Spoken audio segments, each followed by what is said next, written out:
विमर्श में fourth line पढ़ना। चरक चिकित्सा 14 अर्श में अर्श की निरूक्ति लिखिए। अरिवत प्राणान शरणाति इति अर्श है। ऐसा रोग जो शत्रु के समान प्राणों का नाश कर दे उसे अर्श बोलते हैं। नेक्स्ट लाइन में देखो, वाग्भट भी ये बोलता है, अरिवत प्राणिनो मास कील का।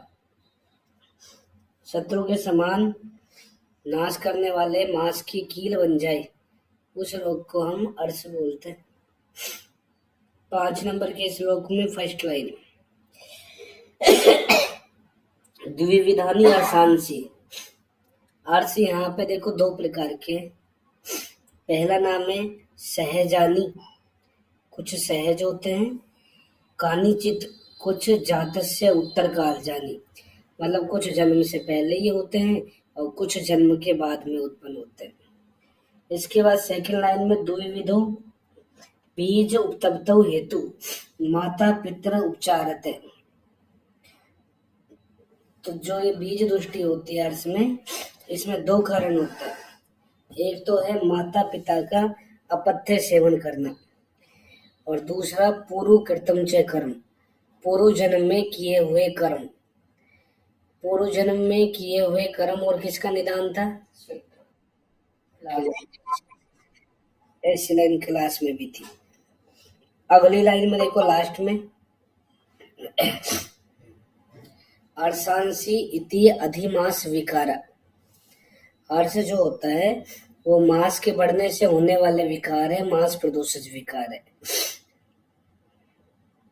इसके बाद में विमर्श में देखो ऐसे लिखा है तीसरी चौथी लाइन में कि आनुवांशिकी का जो सिद्धांत है यह बात शारीर के 4थे अध्याय में कही गई है। सही है क्या?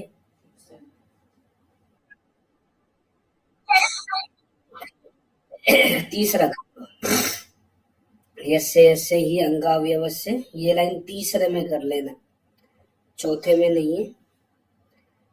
जिनको ऐसा याद आ जाता है ना कि सही बोल रहा हूँ गलत बोल रहा हूँ, इसने गलत लिखा है, तो समझ लो थोड़ा बहुत पढ़ रहे हैं।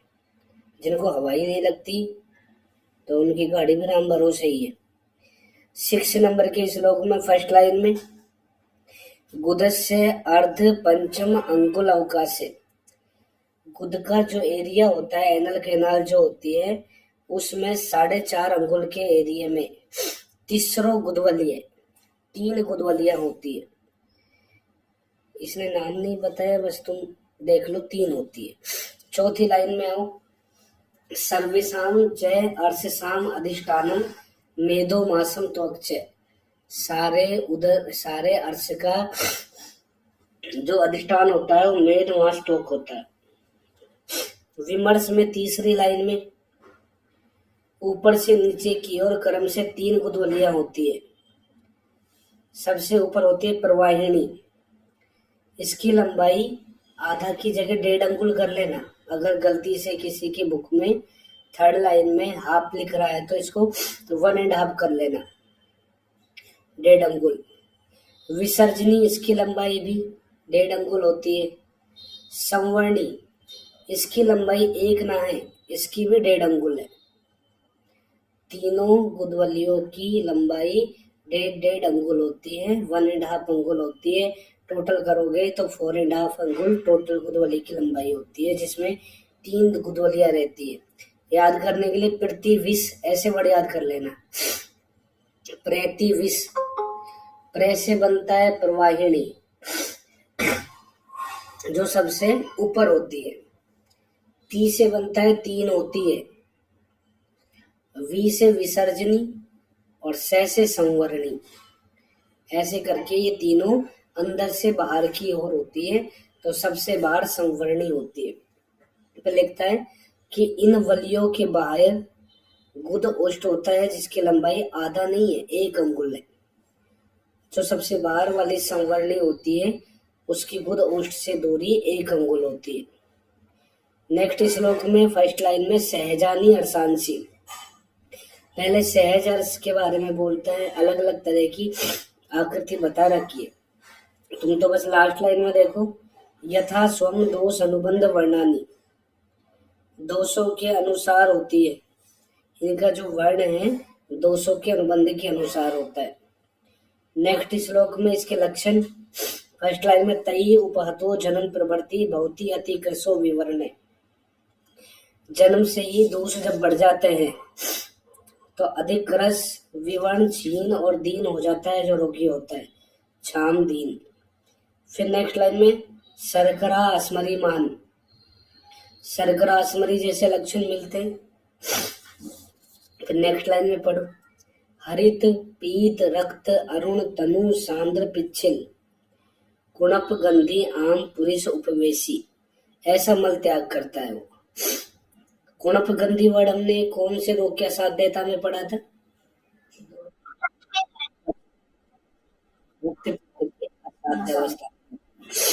अगली लाइन में देखो परिकर्ती का, इसी लाइन में प्रवाही का, इसी लाइन में हृदय इंद्रिय उपलेप, प्रचुर विबद्ध तिक्त अम्ल उद्गार, अल्प शुक्र।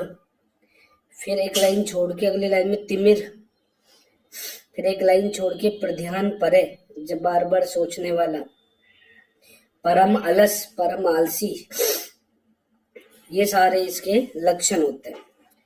मार्ग उपरोधात वायु अपाने प्रति आरोहण समान व्यान प्राण उदान पित्त श्लेष्माणु च प्रकोपयति एते सर्वम एव प्रकोपिता पंच वायव्य पित्त श्लेष्माणु।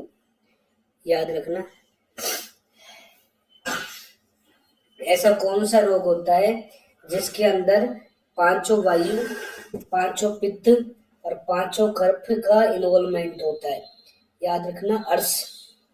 अर्श के अंदर ये सारे दोष इन्वॉल्व होते हैं, सभी भेद इन्वॉल्व होते हैं। लास्ट लाइन में लिखा है सहजानी अर्शांसी, ये सब सहज अर्श के लक्षण होते हैं। नेक्स्ट श्लोक में देखो क्या लिखा है, जातस्य उत्तर काल जानी। अब जातर से उत्तर कालज अर्श के लक्षण 9 नंबर के श्लोक में 7वीं लाइन पढ़ो, तथा उत्कट विषम कठिन आसन सेवनाथ। उत्कट आसन में बैठने से, विषम आसन में बैठने से, कठिन आसन में बैठने से होता है। उत्कट आसन में बैठने से और कौन सा रोग हो रहा था?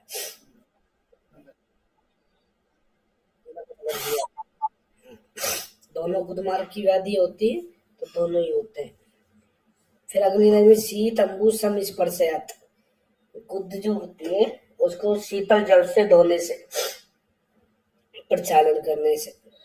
अगली लाइन में स्त्री नाम च आम गर्भ भ्रंशात गर्भ उत्पीड़नात् विषम प्रसूति भिष्य प्रकुपितो वायु अपानस्तम मलम उपचितम अधोगम आसाध्य गुदवली स्वातत्य। आम गर्भ के स्राव होने से भी हो जाता है स्त्रियों में अर्श, लेकिन जातक से उत्तर कालज वाला होता है। अपान वायु प्रकुपित होकर मल का संचय हो जाता है अधे भाग के अंदर और दोष गुदवलियों में आश्रित हो जाता है। ये सारे लक्षण निदान तुम्हें जातक से उत्तर कालज में करना। 10 नंबर का श्लोक, फर्स्ट लाइन में लिखा है अर्शों के प्रकार। इसमें देखो क्या लिखा है फर्स्ट लाइन में, काकणंती का ऐसी आकृति हो जाती है। फिर दूसरी लाइन में जैसे गोस्तनी, गोस्तनी द्राक्षा का पर्याय होता है, इसके जैसी आकृति हो जाती है। नेक्स्ट दोषानुसार अर्श, दोषानुसार 8 भेद बताए, 8 भेद पढ़ेंगे हम, लेकिन ध्यान में रखना सारे अर्श त्रिदोषज होते हैं, सारे अर्श त्रिदोषज होते हैं और इन अर्श के अंदर दोषों की प्रधानता के आधार पे लक्षण मिलते हैं। जैसे फर्स्ट लाइन में पढ़ो वातज अर्श में, सबसे पहले तो लास्ट लाइन पढ़ो वातज अर्श की। क्या लिखा है, वातोल वणानी अर्शांसी इति, वात की उल्वणता रहती है उसे वातोलवण अर्श बोलते हैं। इसने वातज नहीं लिखा, वातोलवण लिखा है। तीनों दोषों में जब वात प्रधान होती है, क्योंकि हम पढ़ रहे हैं ना, तीनों के भी सारे भेद इन्वॉल्व होते हैं। इसके बाद में फर्स्ट लाइन में देखो, लक्षण में कठिन, कठिन लक्षण मिलता है। कठिन जो होता है जनरली किस दोष में आता है? कफ दोष में होता है। कठिन जनरली कफ दोष में होता है। और यहाँ पे तुम्हें ध्यान रखना है, यहाँ वात में लिखा है, गलत मत कर देना। इसके बाद इसी लाइन में तीक्ष्ण अग्राणी, तीक्ष्ण अग्र होते हैं।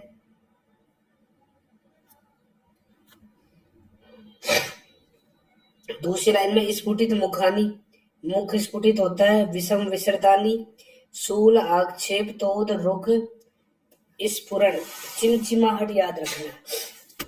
चिमचिमाहट जो है ये वातज अर्श का लक्षण होता है। इसी लाइन में हर्ष भी मिलता है। स्निग्ध उष्ण उपशयानी, स्निग्ध उष्ण से शांत होने वाला होता है। होएगा ही, वात का रुक्ष शीत निदान होता है। प्रवाही का लक्षण मिलता है, सहज में भी था। नेक्स्ट 12 नंबर के श्लोक में आओ। 12 नंबर के लक्षण में पहले देखो ये लक्षण बताता है अर्श में, और फिर बाद में निदान बताता है।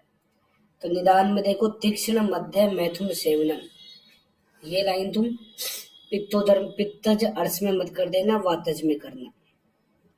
दूसरी लाइन में लंघनम देश कालो च शीतो व्यायाम कर्म च, पहचान जाओगे इस लाइन को। इसके बाद 40 नंबर का श्लोक, स्पर्श सहानी, स्पर्श सहन नहीं होता। पित्तोलवण में लास्ट लाइन में ये लिखा है पित्तोलवणानी, पित्तज में स्पर्श सहन नहीं होता।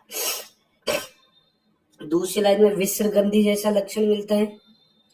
इसी लाइन में शीत उपशयानी, इसको शीत से आराम मिलने वाला होता है। नेक्स्ट 15 नंबर के श्लोक में आओ। इसमें फर्स्ट लाइन में लिखा है निदान मध्यम असूयनम, मध्यपान करना और दूसरे की निंदा करना। ये लाइन आ जाए तो पित्तोलवण अर्श में करना। इसके बाद 17 नंबर में कफज अर्श, फर्स्ट लाइन में लिखा है स्पर्श सहानी, स्पर्श सहन होता है इसको। थर्ड लाइन में पिंजर वर्ण का होता है, पिंजर पे अंडरलाइन कर लो। कौन सा कोष्ठ था? पिंजरम, लोम पिंजरम, लोम पिंजरम वर्ड लिखा था। रुक्ष उष्ण उपशयानी, रुक्ष उष्ण से शांत होता है। फिर अगले लाइन में प्रवाही का, वातज में भी है, कफज में भी है, सहज में भी है।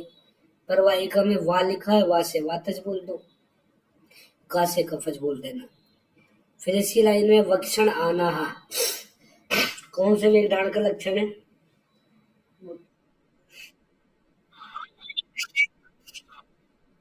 परिकर्ती का भी मिलता है इसमें, केवल सहज में ही है। इसमें ज्यादातर जो लक्षण है ना कफोलवण के अंदर, कफोलवण में जो ज्यादातर लक्षण लिखे हुए हैं वो सारे लक्षण किसके होते हैं? सहज अर्श के होते हैं मैक्सिमम। तो इसमें देखो क्या लिखा है, परिकर्ती का, परिकर्ती का लक्षण है। इससे अगले लाइन में अस्मरी शर्करा, अस्मरी शर्करा लक्षण मिलता है। हृदय इंद्रिय उपलेप, हृदय इंद्रिय में लेप जैसा प्रतीत होता है। अगली लाइन में दीर्घ काल अनुबंधिनी, लंबे समय तक रहने वाला होता है साथ में। आम विकार प्रबलानी, आम विकार की प्रधानता होती है। और अगली लाइन में लिखा है श्लेष्म उल्वणानी, यहाँ कफ की प्रधानता होती है। नेक्स्ट श्लोक में देखो कफजर्स, इसके निदान सेकंड लाइन में लिखा है परागवात सेवा, परागवात सेवा। और किसका निदान था?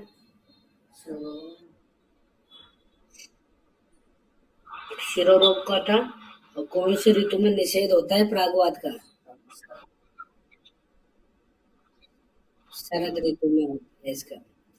फिर लिखा है शीतौ च देश काल अवचिंत्यनम, देश काल को ध्यान में रखते हुए कभी भी चिंताग्रस्त नहीं होना चाहिए। शीतल देश काल का सेवन, और कभी भी कोई चिंता नहीं कर रहा, अचिंता। तो फिर कब बढ़ेगा उसका। 20 नंबर में द्वंद्व उल्वणानी, ये तो हमने एक दो सोलवण पढ़ ली। द्वंद्व उल्वण करके ये भी 3 हो जाएंगे। सर्व हेतु त्रिदोषाणाम, त्रिदोषज भी भेद होता है 7वां। और 8वां भेद क्या है, सहज।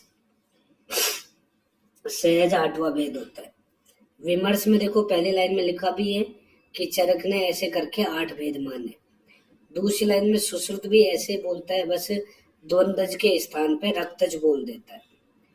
इसके बाद में विमर्श के दूसरे पैराग्राफ की पहली लाइन में ऐसे लिखा है कि 2 भेद भी होते हैं अर्श के, सहज जन्मोत्तर कालज।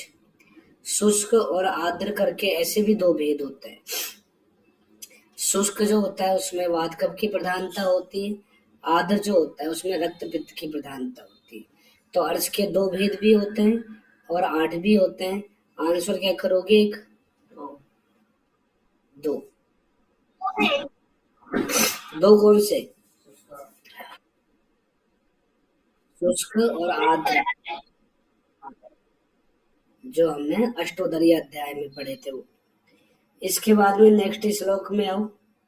अर्श के पूर्व रूप, विष्टम्भो अन्नस्य दौर्बल्यम कुक्ष्य आटोप एवचे। अन्न का विष्टम्भ हो जाता है, दुर्बलता होती है, कुक्षी में आटोप हो जाता है।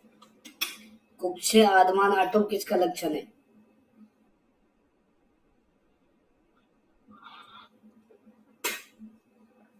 उधर का होता है। कार्स्यम उद्गार बाहुल्य, ये भी लक्षण होता है। ये बताओ तुम, कुक्षे आटोप निदान स्थान में कौन से रोग का लक्षण था, अपस्मार का लक्षण होता है। इसके बाद में कार्स्यम उद्गार बाहुल्य, क्रस्ता होती है, उद्गार ज्यादा हो जाती है।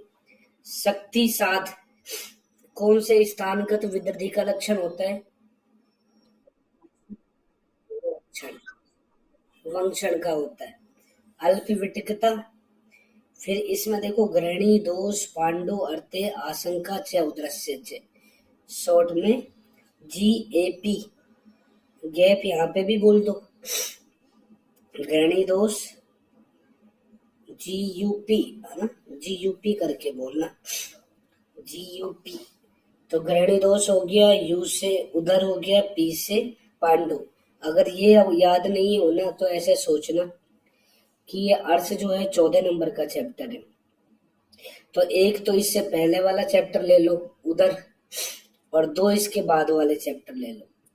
15वां चैप्टर कौन सा है, ग्रहणी, और 16वां चैप्टर है पांडु। इन तीनों की आशंका होती है इसमें। इसके बाद में नेक्स्ट इसी श्लोक के विमर्श की लास्ट लाइन, वाग्भट्ट जो है गुल्म और ऐड कर देता है। लिखा है ग्रहणी दोष पांडु गुल्म उदर, इन चारों की आशंका होती है। नेक्स्ट 23 में अर्शांसी खलु जायन्ते न असन्निपतितै त्रिभी, दोषे दोष विशेषात्व विशेष कल्पते अर्श साम। यही बोल रहा है कि अर्श सारे जो होते हैं त्रिदोषज होते हैं, दोषों की प्रधानता से उनका नामकरण हो जाता है। 24 में पंच आत्मा मारुते है पित्तम कफो गुदवली त्रियम, 5 वात 5 पित्त 5 कफ, ये सभी गुदवली में जब आश्रित हो जाते हैं तो दूसरी लाइन में तस्मात अर्शांसी दुखानी बहुव्याधि करानी चे, तो भयंकर दुख देने वाली और बहुत सारे लक्षणों वाली व्याधि उत्पन्न हो जाती है अर्श। सर्वदेही उपतापिनी प्राय कृच्छ तमानी चे, संपूर्ण शरीर में संताप हो जाता है और प्राय क्रस साध्य होता है, ये प्राय क्रस साध्य होता है। ये लाइन किसमें थी, देह इंद्रिय मनस्तापी सर्व रोग जो बली।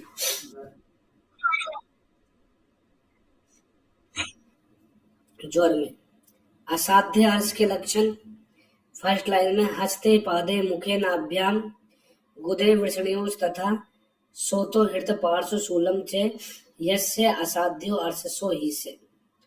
तो यह असाध्य अर्श का लक्षण है कि हस्तपाद मुख नाभि गुद वृषण सब में सोत हो जाए, हृदय पार्श्व में शूल हो।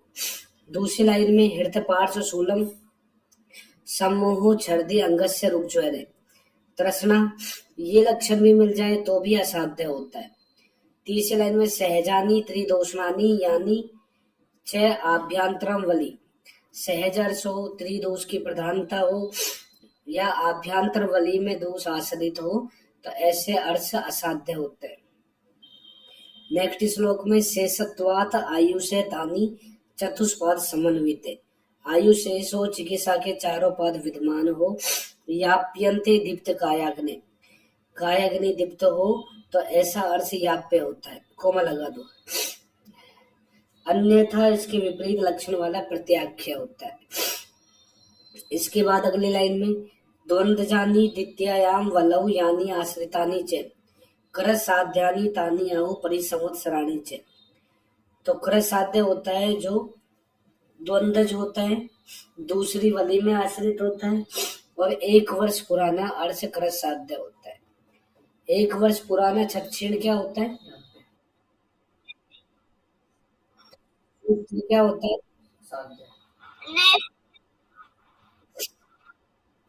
तो यहाँ पे अर्क करके बोल देना, अर्क, अर्थ को अर्क बोलना, अर्क से तुम्हें कर साध्य याद आएगा। फिर अगली लाइन में बाह्याम तू वलऊ, एक दोष उल्वणानी च, अगर दोष बाह्य वली में आश्रित हो जाए, एक दोष की प्रधानता हो, न चिरोत्पताग्नि, ज्यादा पुराना नहीं हो, तो ऐसा अर्थ सुख साध्य होता है। नेक्स्ट 32 नंबर का श्लोक, तानी आसु ही गुदम बद्वा कुरियो बद्ध गुदोदरम, तो ये तुम्हें बता भी रखा है कि अर्श से उदर और गुल्म की उत्पत्ति होती है, और उदर कौन सा? बद्ध गुदोदर उत्पन्न होता है, निदानार्थ का रोग होते हैं। 33 में आओ, अर्श में कौन कौन सी चिकित्सा कर सकते हैं? शस्त्रेण कर्तनम, शस्त्र कर्म करा सकते हैं। दाहम छारेण, छार से दाह कर्म कर सकते हैं। दाहम एके तथा अग्निना, अग्नि से दाह कर्म कर सकते हैं। दूसरी लाइन में धीमता दृष्ट कर्मणा, तो जो बुद्धिमान मनुष्य है या बुद्धिमान वैद्य है जिसने दृष्ट कर्म किया हुआ हो, ऐसे वैद्य से ही चिकित्सा कराए इन सारे कर्मों की, नहीं तो देखो क्या हो जाता है, क्रियते त्रिविधम कर्मम वर्षंस तत्र सुदारुणम, इन तीनों कर्म के विभ्रम हो जाने से भयंकर दारुण भ्रंश हो जाता है। पुंस्तु उपघात, पुंस्तु शक्ति का नाश हो जाता है। और नेक्स्ट लाइन में देखो, मरणम व भवेत शीघ्रम, शीघ्र ही मृत्यु तक हो सकती है, किस वजह से? शस्त्र चार अग्नि विभ्रमात, शस्त्र चार अग्नि का विभ्रम हो जाए तो ऐसा कौन सा रोग है जिसमें मृत्यु हो जाती है? अर्श। 37 में चिकित्सा में क्या ध्यान रखना है? तद अर्श साम प्रवक्ष्यामि से मूला नाम निर्वर्त्य, मूल से ही अर्श को ठीक करने का प्रयास करना चाहिए। नेक्स्ट श्लोक में 38 में अभी थोड़ी देर पहले बोला था कि शुष्क अर्श आर्द्र अर्श ऐसे दो भेद होते हैं। तो जो शुष्क अर्श होता है उसमें वात श्लेष्म उल्वण, वात कफ की प्रधानता होती है, और जो श्रावी अर्श या आर्द्र अर्श होता है उसमें रक्त पित्त की प्रधानता होती है। नेक्स्ट लाइन से शुष्क अर्श की चिकित्सा स्टार्ट होती है। इसमें लिखा स्वेदियेत पूर्वम, सबसे पहले स्वेदन कराना चाहिए। फिर अगली लाइन में स्वेदन चित्रक चार बिल्वा नाम तेलेन अभ्यंज बुद्धिमान, इन द्रव्यों के कल्क से सिद्ध करेंगे तेल, फिर उससे हमें सेक करना चाहिए, अभ्यंग करना चाहिए। नेक्स्ट 48 नंबर का श्लोक, 48 नंबर का श्लोक, कृष्ण सर्प वराह उष्ट जतुका व्रस दंसजाम वसाम अभ्यंजने दद्यात धूपनम च अर्शसाम हितम, तो ये सारे जीव है, इनका नाम याद रख लेना। कृष्ण सर्प वराह ऊंट, जतु का मतलब चमगादड़, वृषदंश ये किसको बोलते हैं? बिल्ली को बोलते हैं। इनकी वसा से अभ्यंग करना है और अर्श में धूपन करना है। दूसरी लाइन में निर्केशा, नर के केस, सर्प की केचुली, वृषदंश से चर्म, वृषधनुष की चर्म, अर्क मूल, समी के पत्र, इनसे भी धूपन करना है। 51 में कुंजर से पुरीशम तो घृतम सर्ज रसस तथा। कुंजर मतलब होता है हाथी, हाथी के मल का प्रयोग करना है, सर्जरस और घृत मिला के काम में लेना है धूपन के लिए। 52 में हरिद्रा चूर्ण संयुक्तम सुधा क्षीरम प्रलेपनम। हरिद्रा चूर्ण और सुधा क्षीर मतलब इसमें ही क्षीर, ये मिला के लेप लगाना चाहिए। हिंदी में देखोगे तो ये हरिद्रा चूर्णाद्य लेप है। इसके बाद में गोपित्त पिष्टा पिपलिये से हरिद्रा प्रलेपनम, हिंदी में लिखा है पिपलियादि लेप बोलते हैं इसको। इसके बाद में नेक्स्ट श्लोक में आओ, 60 नंबर का श्लोक। 60 नंबर में लिखा है शीत उष्ण स्निग्धई रुक्षैः न व्याधि उपशाम्यति रक्ते दुष्टे विशत तस्मात् रक्तम एवं सेचयेत्। ये चार मैंने तुम्हें बहुत बार बोल दिया, अगर इन चार गुणों से कोई रोग शांत नहीं हो तो उसको रक्त समझना चाहिए और रक्त समझ के रक्त मोक्षण कराना चाहिए। नेक्स्ट श्लोक में त्रिउष्णाध्य चूर्ण का प्रयोग करना चाहिए। फिर इससे अगले श्लोक में 65 में स गुणाम अभ्याम वा अपि प्रास्येत पौर भक्तिकम। भोजन से पहले गुड़ और अभिया देनी चाहिए। अपान वायु की दृष्टि होती है अर्श में, इसलिए गुड़ हरित की अनुलोमन करने का काम करती है। नेक्स्ट 74 नंबर का श्लोक। 74 में एक मिनट पढ़ो, श्लोक नंबर 75। इसमें लिखा है तकरारिष्ट। तकरारिष्ट में तीसरी लाइन देखो, पर पिबेत मात्रिया कालेषु अन्नस्य त्रिसित त्रिषु। अन्न के तीनों काल में इसका प्रयोग किया जाता है। हिंदी में लिखा है जैसे प्रातः, मध्याह्न और साय। अगली लाइन में कफ वात अनुलोमनम। कफ वात का अनुलोमन करने वाला होता है, क्योंकि तक्र भी वात कफज में ही सबसे श्रेष्ठ होती है। नेक्स्ट श्लोक में 76 के अंदर त्वचम चित्रक मूलस्य पिष्टवा कुंभम प्रदापियेत तक्रम व दधि व तत्र जातम अर्सोहरम पिबेत। तो चित्रक मूल लेंगे, इसकी छाल लेनी है, चित्रक मूल त्वक, इसको पीस के एक मिट्टी के घड़े के भीतरी भाग में लेप कर देंगे। फिर उसके अंदर तक्र या दही छोड़ देंगे और फिर उसी घड़े में दूध डाल के दही जमा देंगे। ऐसे भी कर सकते हैं, दही छोड़ दिया या फिर दूध डाल के दही जमा दो उस घड़े के अंदर। तो ये अर्श नाशक योग होता है। तो ऐसे पूछ सकते हैं इसको, चित्रक से निर्मित तक्र दही। अर्श नाशक की जगह पे चित्रक से निर्मित तक्र दही करके पूछ सकते हैं। अर्श के अंदर काम में लेना है। ये बताओ, अष्टांग संग्रह में शुष्क अर्श की बेस्ट मेडिसिन क्या होती है?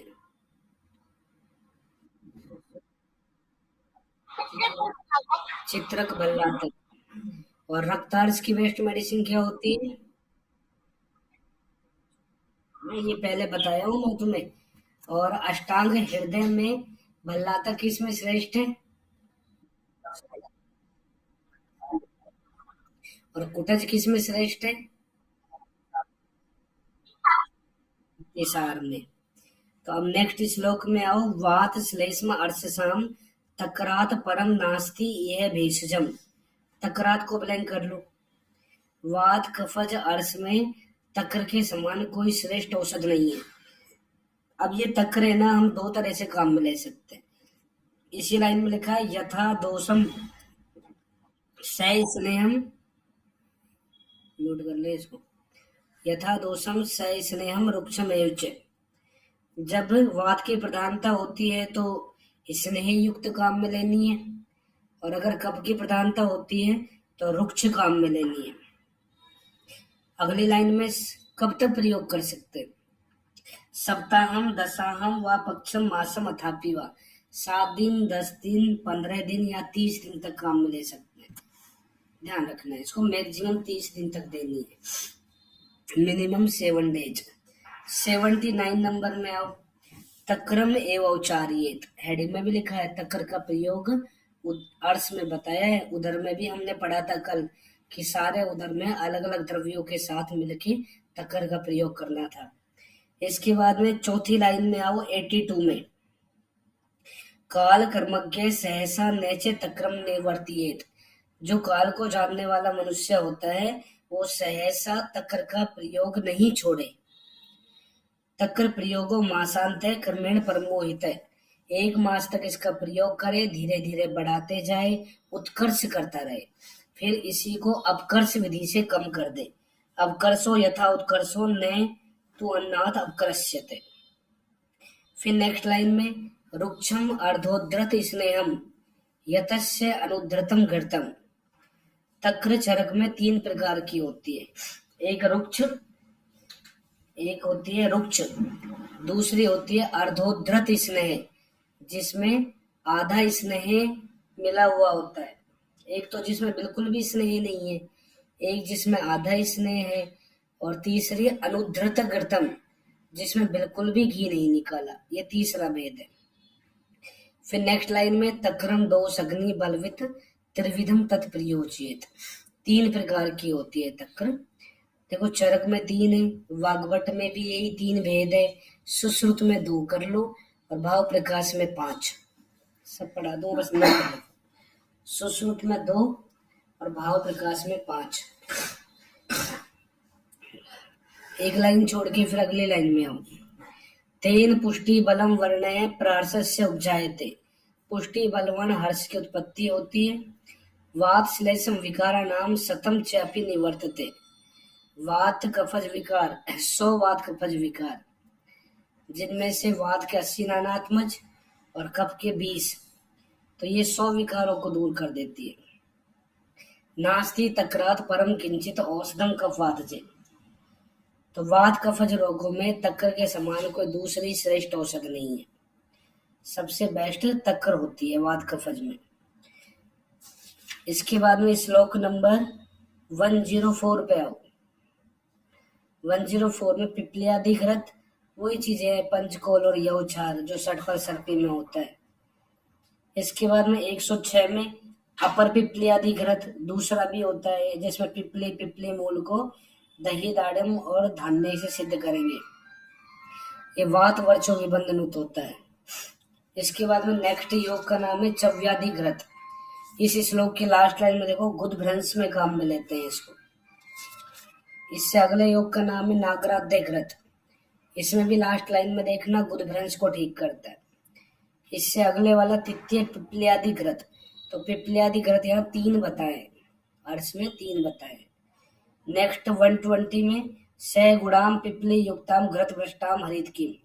घृत में भुनी हुई हरित की के चूर्ण को गुड़ तथा पिपली के चूर्ण के साथ में देना है। नेक्स्ट 128 दूसरी लाइन देखो अनुपान वात वर्चो अनुलोमनम। ऐसा अनुपान देना चाहिए जो वात वर्च का अनुलोमन करे। पहली लाइन में मदिरा दे सकते हैं, शर्करा से बनी हुई मध्य दे सकती है, सीधु दे सकते हैं, सारक्रम जातम सीधु।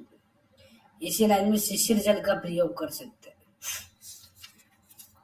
नेक्स्ट 134 में पिप्लियादि अनुवासन बस्ती। इसका रोगाधिकार याद रखना है तुम्हें, अर्श। लास्ट लाइन में जब पिच्छा श्राव होता है ऐसी कंडीशन में काम में ले सकते हैं इसको। नेक्स्ट 139 में हेडिंग में देखो अभियारिष्ट। नाम तो अभियारिष्ट है लेकिन इसमें अभिया कम होती है, आम्लक की ज्यादा होती है। तो लिखा है हरित की नाम प्रस्थ अर्धम, हरित की नाम प्रस्थ अर्धम प्रस्थम आम्लकस्य च। हरित की आधा प्रस्थ है, आम्ल की 1 प्रस्थ है, दोनों का अनुपात 1:2 होता है। 1:2 है, हरित की आधा प्रस्थ, आम्ल की 1 प्रस्थ। इसके बाद में अगली लाइन में छोड़ के देखो कुड़स से रहने दो, इसे मत पढ़ो, 2-3 लाइन छोड़ दो। सेकंड लास्ट लाइन में आओ। सेकंड लास्ट लाइन में लिखा है पिलिया गुल में उदरनाशक होता है। इससे अगली लाइन में इन तीनों की आशंका भी तो हो रही थी ना, पांडु भी लिखा है इसमें। पांडु, ग्रहणी दोष, गुल्म, उदर सबको नष्ट करता है, जिन जिन की भी आशंका होती है अर्श में सबको ठीक करने वाला है। फिर अगली लाइन में सिद्धो अयम अभ्यारिष्ट कामला स्वितरनाशन पे अंडरलाइन कर लो। कामला स्वितरनाशन का काम करता है क्योंकि स्वित्र जैसा निदान भी होता है इसका, पूर्व जन्म कृत कर्म। इसके बाद में नेक्स्ट श्लोक में दंती आसव, दंती अरिष्ट, दंती अरिष्ट में तीसरी लाइन में मास, ये चौथी लाइन में आओ, वात वर्चो अनुलोमनम, वात वर्च का अनुलोमन करने वाला होता है। दंत्यासव किसमें था?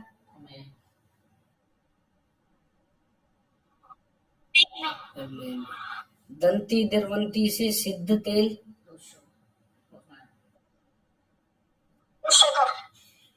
दंती हरित की,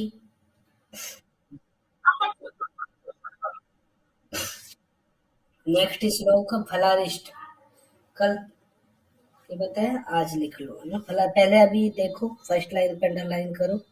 हरित की फल प्रस्थम, प्रस्थम आम्ल कस्य, फलारिष्ट में हरित की और आम्ल की दोनों का अनुपात 1:1 होता है, 1:1।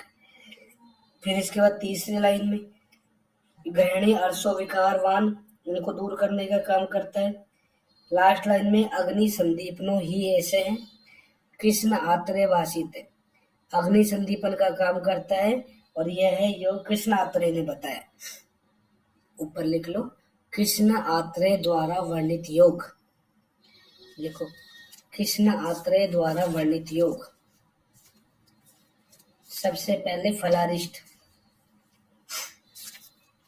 सबसे पहले फलारिष्ट ब्रैकेट में अर्श लिख देना, फलारिष्ट अर्श में कोमा, नागराध्य चूर्ण व क्षार गुटिका ब्रैकेट में ग्रहणी, नागराध्य चूर्ण व क्षार गुटिका, गुड़िका वटिका कुछ नहीं लिखना, गुटिका लिखना है। नागराध्य चूर्ण क्षार गुटिका ग्रहणी में पढ़ेंगे, कोमा लगा दो। नवायस चूर्ण लोहो ब्रैकेट में पांडु, नवायस चूर्ण लोहो ब्रैकेट में पांडु, कोमा बला तेल व अमृताध्य तेल, बला तेल व अमृताध्य तेल ब्रैकेट में वात व्याधि, बला तेल व अमृताध्य तेल वात व्याधि। देखो प्रेपोंड कोमा लगा के प्रेपोंड्रिक तेल, प्रेपोंड्रिक तेल शिरोरोग या पालित्य,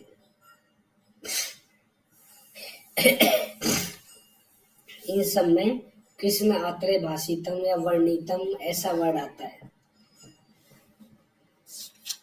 नेक्स्ट श्लोक 157 में लिखा है द्वितीय फलारिष्ट, इसकी स्टार्टिंग दुरालभा से होती है, तो ऐसे लिख लो दुरालभाध्यरिष्ट, दुरालभाध्यरिष्ट। दुरालभाध्य घृत किस में था? ये दुरालभाध्यरिष्ट भी याद रखना। नेक्स्ट कनकारिष्ट, कनकारिष्ट यहाँ है कनक बिंदु अरिष्ट, कनक छिड़ी तेल, ये लिख लो कनकासव लगा के श्वास, कनकासव एरो लगा के श्वास। जितने भी अभी नाम बोले थे उन सब में कनक का मतलब स्वर्ण जैसी आभा होती है, जबकि कनकासव में कनक का मतलब धतूरा होता है। कनकासव सव पे खत्म हुआ, सव से सवास शुरू कर देना। कनक का मतलब इसमें धतूरा होता है। कनक अरिष्ट की फर्स्ट लाइन पढ़ो, ऐसे लिखा है नवस्य आम्लकस्य एकाम कुरियाद झरिताम तुलाम, गुठली निकाला हुआ नया आंवला लेना है 1 तुला। आंवला तुला मिलता जुलता शब्द है, आंवला तुला ऐसे बोलो। 1 तुला 100 पल के बराबर होता है। फिर इसके बाद में 4 लाइन छोड़ दो। कुसुमस्य रसस्य एकम अर्धप्रस्थम नवस्य च। कुसुमस्य रसस्य नवस्य का मतलब है नूतन मधु, नया मधु। 1.5 प्रस्थ लेना है। फूलों के रस से बनता है, 1.5 प्रस्थ होता है। फिर इसके बाद में लास्ट लाइन पढ़ो इसकी। वली पलित खालित्यम दोषजम च व्यपोहति। वली पलित खालित्य दोषों को नष्ट करने वाला होता है। नेक्स्ट श्लोक 169 में, अगर शुष्क आर्स में प्रक्षालन करना पड़े तो पत्र भंगोदकई, इनसे प्रक्षालन करेंगे।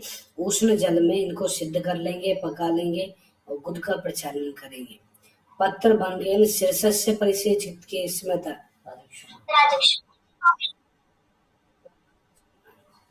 राजक्षमा में भी थी ऐसी लाइन, पत्र भंगेन शीर्षस्य परिसेचित राजक्षमा में।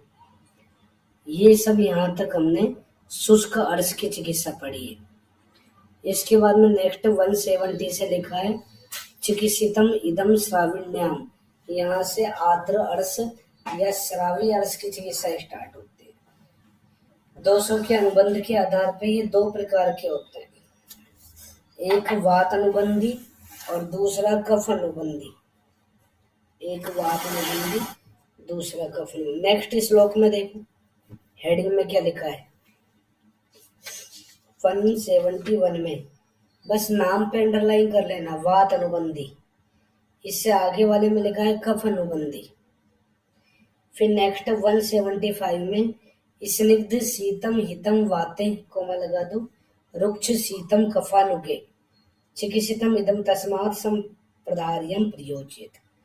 तो ये लाइन आती है बहुत बार, स्निग्ध शीतम। देखो स्निग्ध शीत आ गया, रुक्ष उष्ण आ जाए या रुक्ष शीत आ जाए, तुम तो सोचना कि ये लाइन है ना रक्तज रोगों से संबंधित है। और रक्तज कौन सा है यहाँ पे, रक्ताश। जब वात का अनुबंध होता है, चाहे कोई सभी श्रावी अर्श हो, वात अनुबंधी हो कफ अनुबंधी हो, है ना, दोनों के अंदर शीतल चिकित्सा ही करेंगे, क्योंकि इनमें पित्त रक्त की उल्वणता होती है। पित्त रक्त दोनों उष्ण होते हैं, इसलिए शीतल चिकित्सा तो दोनों में फिक्स है। बस वात का अनुबंध है तो स्निग्ध करेंगे शीत के साथ में, और अगर कफ का अनुबंध है तो रुक्ष चिकित्सा करेंगे। 176 में, पित्त श्लेष्म अधिकम मत्वा शोधनेन उपपादयेत।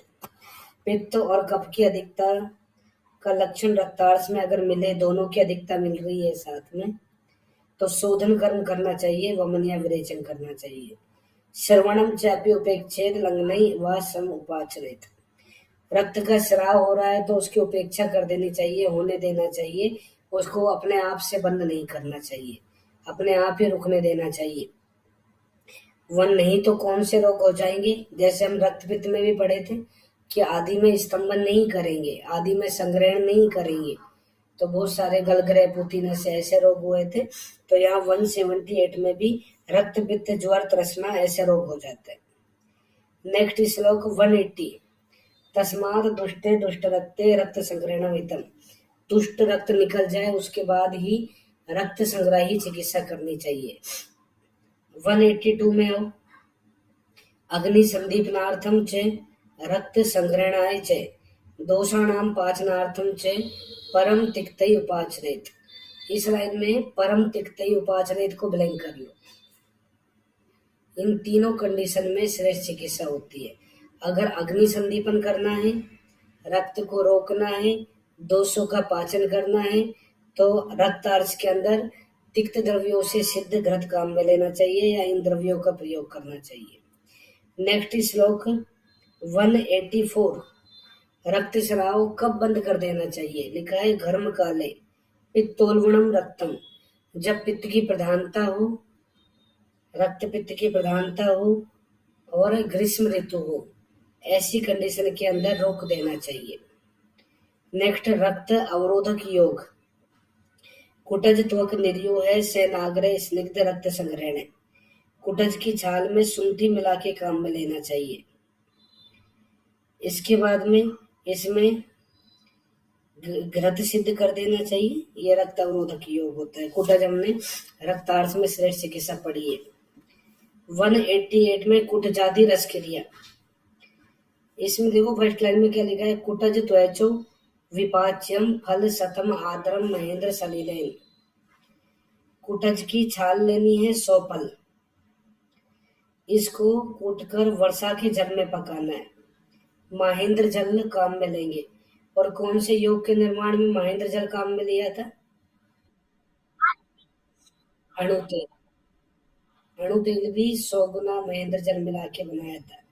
फिर सेकंड लास्ट लाइन में छगली पैसा पीता पया मंडेन व यथा अग्नि बलम। अजाचीर के साथ में देनी चाहिए या मंड के साथ में देनी चाहिए। फिर अगली लाइन में रक्तार्स, रक्त अतिसार और रक्त पित्त, ये सब ठीक हो जाते हैं। कुटजादि रस क्रिया, इसमें रस क्रिया किसका पर्याय होता है?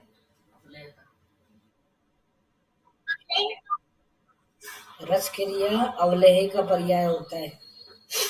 196 में रक्ते अति वर्तमाने शूले च घृतम विधातव्यम।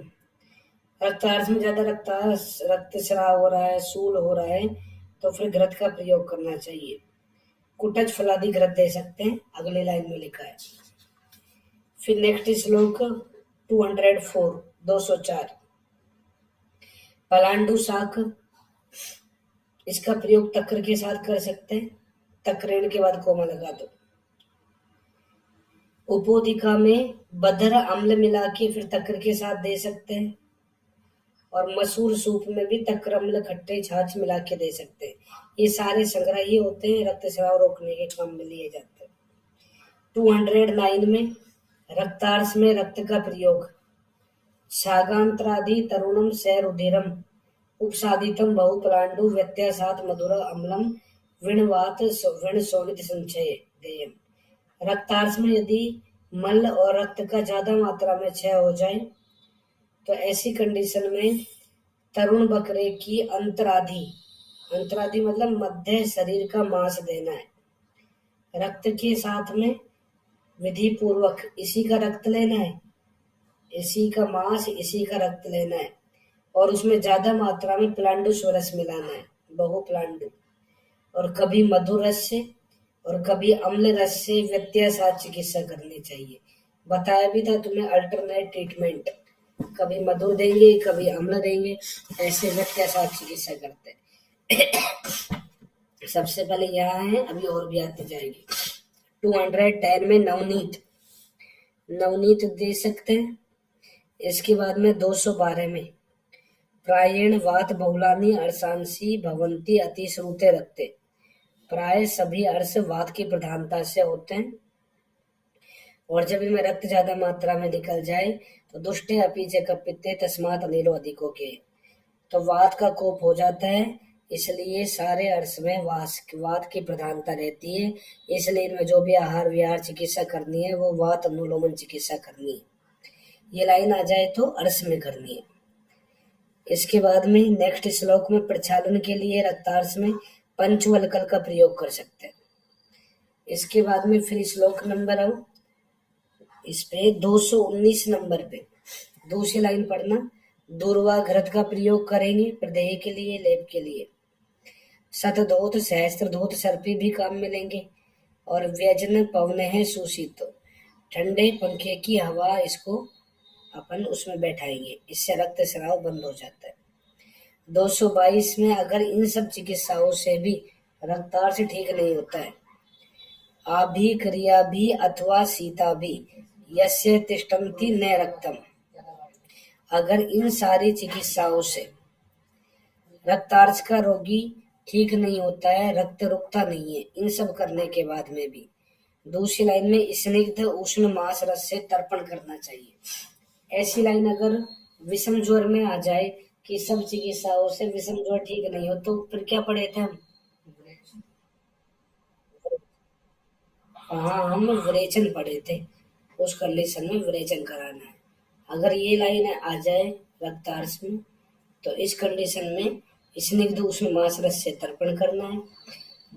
तीसरी लाइन में अवपीड़क सर्पी का प्रयोग करना है। इसी लाइन में क्षीर घृत तेल से सेक करना है। फिर अगरवात की प्रधानता भी हो जाए तो घृत मंड की शीघ्र ही अनुवासन बस्ती देनी है और पिच्छा बस्ती का प्रयोग करना है। तो ये सारी चिकित्साएं हमें रक्तार्स में करेंगे। अवपीड़क सर्पी कौन से वेग धारण में है?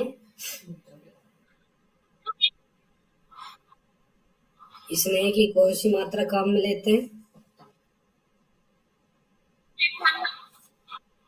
228 में आओ पिच्छा बस्ती। सबसे पहले पिच्छा बस्ती का वर्णन इस चैप्टर में किया। देखो फर्स्ट लाइन में क्या है? यवास कुशकासानाम मूलम पुष्पम च सालमलम न्यग्रोध उदुम्बर अश्वत्थ शुंगा से द्विपलोन्मिता। ये सारे जितने भी द्रव्य हैं सब दो दो पल मात्रा में लेने। फिर अगले लाइन में त्रिप्रस्थम सलिलम, जल 3 प्रस्थ लेना है। क्षीर प्रस्थम च साधियत, क्षीर 1 प्रस्थ लेना है। फिर ये तो सारे हमें, पहली लाइन तो क्वाथ के द्रव्यों की है, दूसरी में जल कितना लेना है, दूध कितना लेना है। तीसरी लाइन में कल्क में सालमली का निर्यास लेते हैं, जिसको क्या बोलते हैं?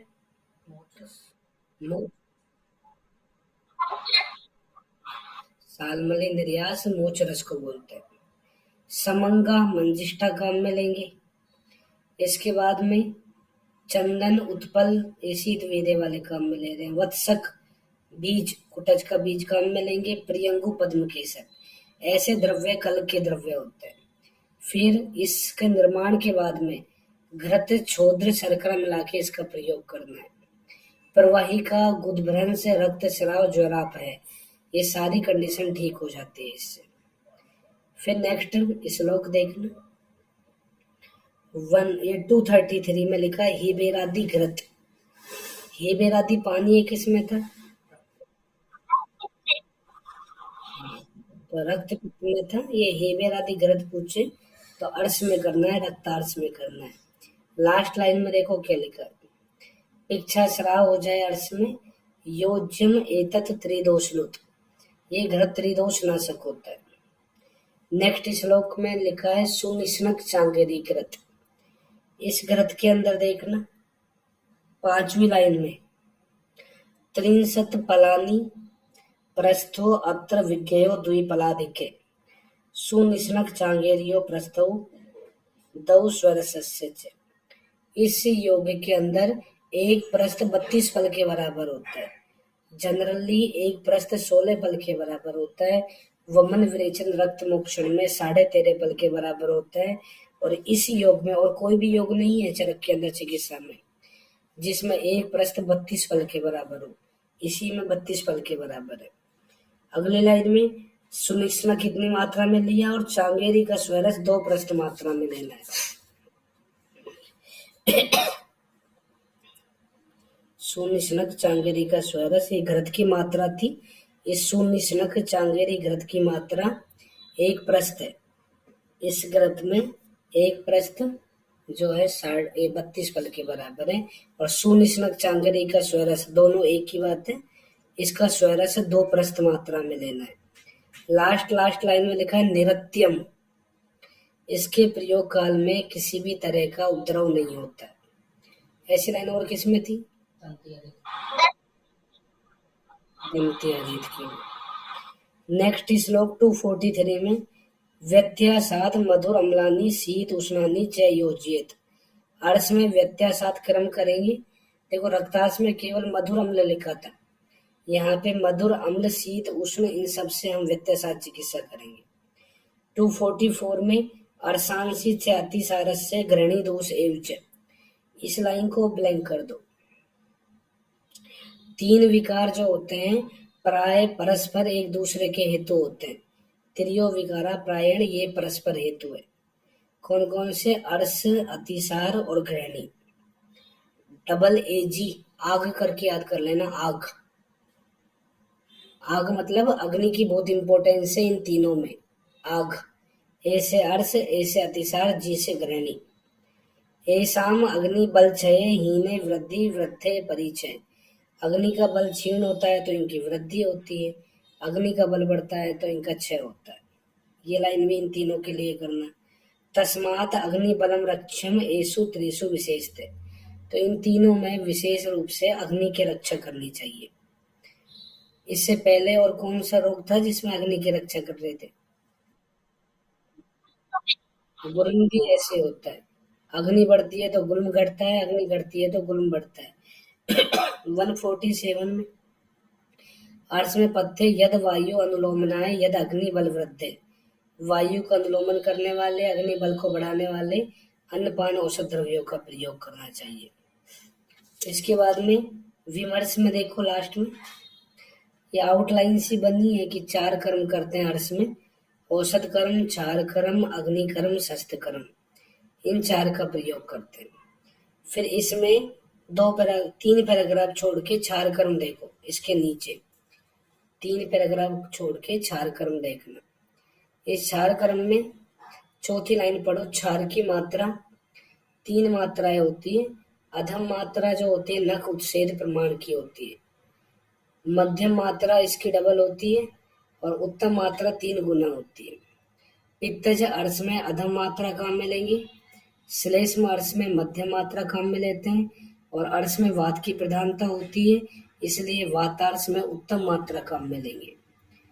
क्षार की सामान्य मात्रा 2 से 8 रत्ती होती है।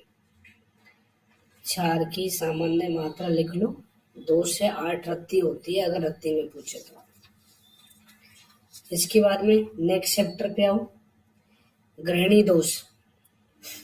ग्रहणी दोष इसमें एरो लगा के लिख लो चैप्टर के नाम में। वाग्भट ने अष्ट महागध में माना, वाग्भट ने इसको अष्ट महागध में माना है ग्रहणी को। इसमें भी अग्नि की इंपॉर्टेंस है। फर्स्ट लाइन जो है जठराग्नि के लिए लिखी हुई है, आयु वर्ण बलम स्वास्थ्यम उत्साह उपचयो प्रभा, ये सब वायु के लिए मत कर देना, अग्नि के लिए करना। ओजस तेजो अग्नि प्राणास्य उक्ता देह अग्नि हेतु का, ये सब भी देह अग्नि पे निर्भर होते हैं। सामते अग्नो म्रियते युक्ते चिरम जीवते अनामी है, इस लाइन का बहुत बार रेफरेंस पूछा हुआ है कि ये लाइन कौन से चैप्टर में आई है, चरक चिकित्सा 15 में, कि जठराग्नि शांत हो जाती है तो रोगी मर जाता है, और यदि ये युक्त रहती है तो रोगी स्वस्थ रहता है। रोगी शाद विकृते मूलम अग्नि, तो सारे रोगों का मूल जो है अग्नि होता है, और हमने कल भी पढ़ा था रोगा सर्वे अभी जायते मंद अग्नो, मंद अग्नि से होता है। जठराग्नि के लिए 5 नंबर के श्लोक में लिखा है कि ये जो अग्नि है ये देह धातु ओज बल वण आदि की पोषक होती है। 6 नंबर के अंदर आहार पाक कैसे होता है, अन्नम आदान कर्मा तु प्राणे कोष्टम प्रकर्षति तद्द्रवै भिन्न संगातम स्नेहेन मृदुताम गतम समानेन अवधूतो अग्नि उदीर्ये पवनोत वह काले भुक्तम समम सम्यक पचती आयु विवृद्धि। देखो इसके अंदर जब भी भोजन का पाक होता है उसमें 3 वायु का इन्वॉल्वमेंट होता है। PAS करके लिख लेना, PAS, P से प्राण वायु, A से अपान वायु और S से समान वायु। प्राण वायु क्या करती है, उस अन्न को नीचे खींच के लेके जाती है, पेट के अंदर आमाशय में लेके जाती है, फिर वो आमाशय में जाके द्रव के साथ में मिलके संघात को मृदु कर लेता है। यहाँ पे द्रव का मतलब है हिंदी में 30 लाइन में क्लेदक कप, क्लेदक कप के साथ मिल जाता है। फिर समान वायु अपना काम करती है, उस भोजन को पचाने का काम करती है। समान वायु अपना काम कर लेगी तो उसके बाद में अपान वायु अपना काम करती है, उस पके हुए भोजन को आहार रस में परिणित कर देती है, प्रसाद और किट में कन्वर्ट करती है। प्रसाद भाग शरीर में रह जाता है और किट भाग जो वेस्ट प्रोडक्ट है वो मलमार्ग के द्वारा बाहर निकल जाता है। इसके बाद विमर्श में लास्ट लाइन पढ़ो, आहार परिणाम कर भाव क्षय होता है। सब पढ़ के आए हो, ऊष्मा वायु क्लेद स्नेह काल संयोग, कहाँ पढ़ के आए हो? शरीर 6 में। इसके बाद में नेक्स्ट 9 नंबर का श्लोक, अन्न से मुक्त मात्रा से, ये 3 अवस्था भाग होते हैं। तो 9 नंबर में मधुराध्यात को ब्लैंक कर लो, 10 नंबर में अम्ल भावते को ब्लैंक करो और 11 नंबर में लास्ट में कटु भावते। जैसे विपाक के 3 भेद होते हैं चरक में, मधुर, अम्ल, कटु, ऐसे ही अवस्था पाक के भी 3 ही भेद होते हैं, और यही विपाक है, यही अवस्था पाक है। वो भी यही परिभाषा होती है, जाठरेण अग्निना योगात यदुदेति रसांतरम रसानाम परिणामांते विपाके तदिस्मर्ते, ऐसी लाइन थी।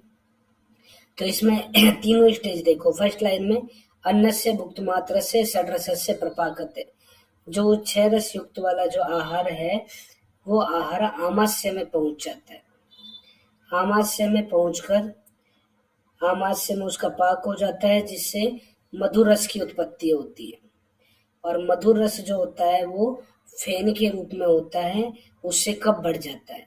तो ये लाइन आ जाए, कफो भावात फेन भूतम उदीरियते, बहुत बार फेन भूतम ही उदीरियते आ जाता है। तो ये लाइन तुम्हें मधुर अवस्था पाक में करनी है, जिसमें कफ का इन्वॉल्वमेंट होता है। फेन देख के जल्दबाजी में वात में मत कर देना। फेनिल वेनिल हम ज्यादातर वात में पढ़ते हैं, यहाँ पे ये तुम्हें कफ में करना है। फिर ये आमाशय से आगे निकल जाता है, लेकिन पक्वाशय में नहीं पहुंच पाता है। आमाशय और पक्वाशय के बीच में रह के क्या करता है, परम तो पच्चे मानस से विदग्ध से अम्ल भाव थे, विदग्ध हो जाता है, अम्ल भाव में कन्वर्ट हो जाता है, आस्य से बाहर निकल जाता है आमाशय से। तो ऐसी कंडीशन में पित्तम अक्षम उदीरियते। ये बताओ, पक्व आमाशय मध्य कौन से आस्य का स्थान होता है? पित्ताशय, पित्त से स्थान होता है। तो इस कंडीशन में यहाँ पे पित्त बढ़ता है, स्वच्छ पित्त बढ़ता है, अक्ष पित्त बढ़ता है। कौन से अवस्था पाक में? अम्ल अवस्था पाक में। नेक्स्ट लाइन में अब ये पक्वाशय में पहुंच गया, वहां से आगे निकल के पक्वाशय में पहुंचने पर पक्वाशयम तो प्राप्त से शोष्य मानस्य वन्नीना, पक्वाशय में पहुंचकर ये अग्नि के द्वारा सुखाया जाता है। वहां सूखकर ये परिपिंडित पक्व से पिंड रूप में कन्वर्ट हो जाता है, और कटु रस में भी परिवर्तित हो जाता है, जिससे वायु की वृद्धि होती है। तो इसमें वायु की वृद्धि होती है कटु अवस्था पाक के अंदर। नेक्स्ट इस श्लोक में थर्ड लाइन, यथा स्वम स्वम च पुष्णंती देहे द्रव्य गुणा पृथक, ये लाइन भूताग्नि के लिए करनी है। अभी तो हम जठराग्नि के लिए पढ़ते हैं। जठराग्नि जो है वो एक ही होती है, भूताग्नि 5 होती है, जिसमें सारे महाभूतों की अग्नि अपने अपने आहार द्रव्य वाले गुण से शरीर की पुष्टि करती है। नेक्स्ट श्लोक में सप्तभी देहे धातारो धातु द्विविधम पुण्य, ये धातु अग्नि के लिए 7 धातु अग्नि होती है। तो शरीर में कुल मिला के 13 अग्नि होती है, 1 जठराग्नि, 5 भूताग्नि और 7 धातुअग्नि।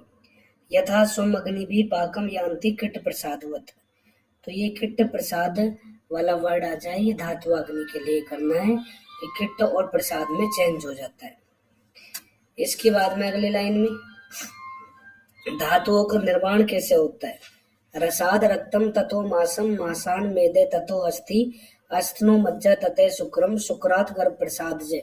पहले तो पता होना चाहिए चरक में ये लाइन कौन से चैप्टर में आ रही है, चिकित्सा के 15वें चैप्टर में। दूसरी लाइन में 7 ही उपधातु होती है, रसात स्तन्यम ततो रक्तम, कोमा लगा दो। रस की उपधातु स्तन्य और आर्ता होती है, रक्त का मतलब आर्तव। ऐश्वर्य है कंडरा शिरा, रक्त की उपधातु कंडरा और शिरा होती है। आर्तव है ना, रक्त की मत कर देना गलती से, ये क्वेश्चन में बहुत बार गलत हो जाता है। मासाद वसा त्वचे सटचे, कोमा लगा दो। मांस की उपधातु वसा और छह त्वचा होती है। जैसे हम पढ़ते हैं ना, शुक्र शोणित से अभ्यपच्य मानस क्षीर से संतानी का भवंती सप्त त्वचा भवंती, ऐसे पढ़ते हैं। तो वहां पे सुश्रुत बोलता है कि शुक्र शोणित के पाक से होती है त्वचा की उत्पत्ति, वाग्भट बोलता है कि रक्त के पाक से होते हैं।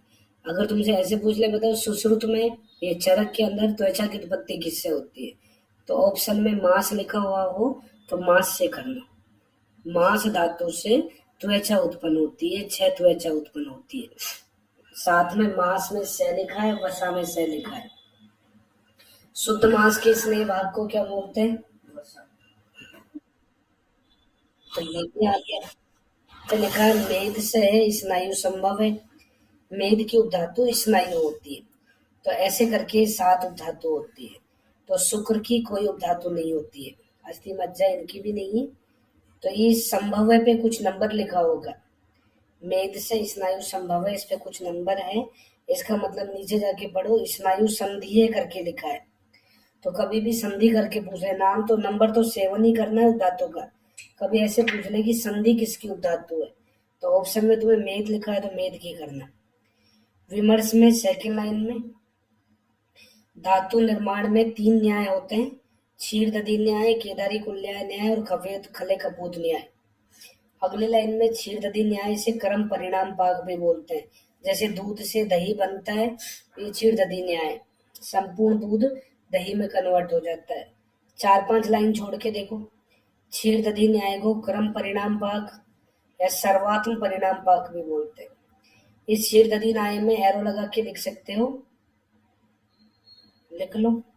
दृढ़बल लिखा है, देखो अगली लाइन में, इस मत के प्रवर्तक दृढ़बल है। क्षीर दधी में दे लिखा है, दे से दृढ़बल कर दो। और ऐसे पूछे समर्थक कौन है तो चरक लिख दो, चरक समर्थक। दृढ़बल इसका प्रतिपादक है, प्रवर्तक है, चरक समर्थक है।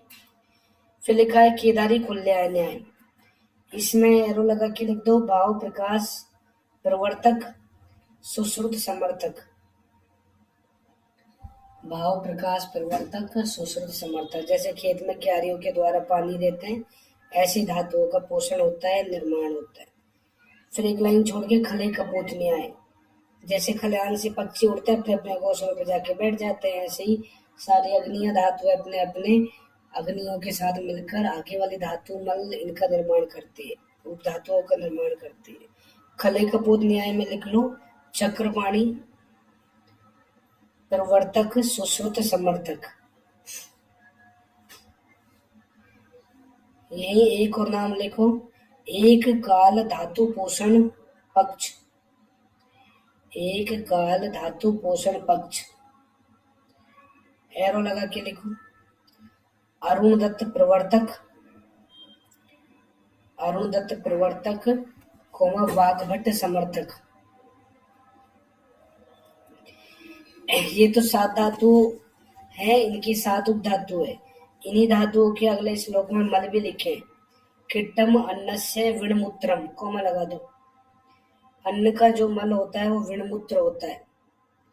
फिर लिखा है रसस्य तु कफो, कोमा लगा दो। रस का कफ होता है, असरज है पित्त, रक्त का पित्त बोल दो। मांसस्य खेमला, मांस का मल खाली स्थानों के मल होते हैं।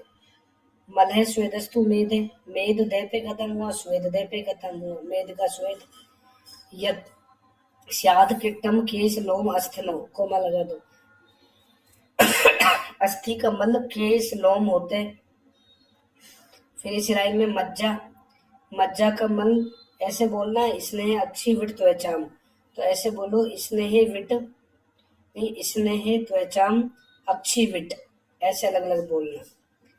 स्नेह त्वचाम और अक्षी विट, ऐसे मत बोल देना स्नेह अक्षी विट त्वचा, ऐसे गलत मत बोल देना। त्वचा का स्नेह है और नेत्रों का मल है। शुक्र का कोई मल नहीं होता, शुक्र का मल ओज होता है, कौन बोलता है? अष्टांग हृदय। शुक्र की उपधातु ओज होती है, कौन बोलता है? सारंगधर। अष्टांग हृदयम बोलते हैं, हृदयम मैं पे खत्म हुआ, मैं से मल। सारंगधर में दह धनुष आता है, उपधातु में दह लिखा आता है।